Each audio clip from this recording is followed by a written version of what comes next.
begin with breaking news out of the Middle East. Israel has just announced that 7 more of its soldiers have been killed in ground operations in southern Lebanon, bringing the total number to 8.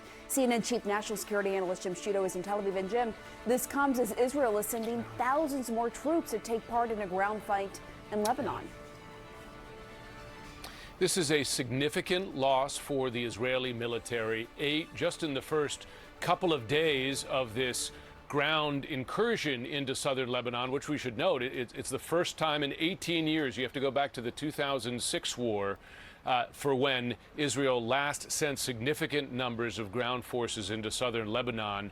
And to have this death toll this early in those operations is a measure of the danger on the ground there as Israel confronts Hezbollah, not just from the air, as we've seen with a significant number of airstrikes, but in ground combat. This comes as Israel is considering retaliation for last night's unprecedented missile attack.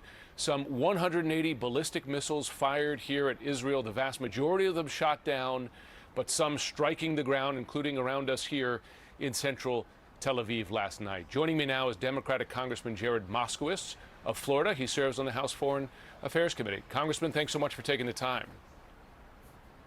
Thanks, Jim. Thanks for having me. First, I want to begin with this significant Israeli loss. Our understanding this was in a firefight between an Israeli commando unit and presumably Hezbollah fighters on the other side of the border.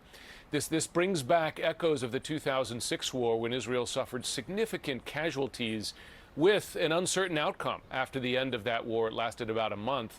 I wonder, in your view, does this human cost so early on signal that this operation might be more dangerous than some had imagined?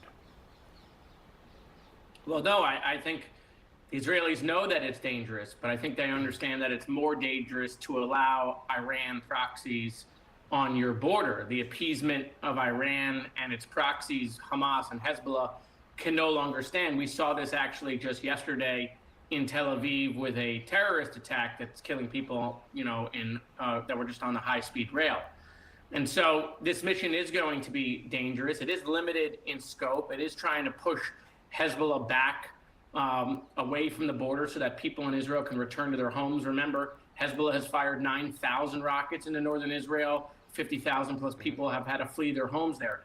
So Israel is trying to establish some sort of to normalize, the situation in the north so that people can return to their homes, but also to reestablish deterrence with Iran and its proxies.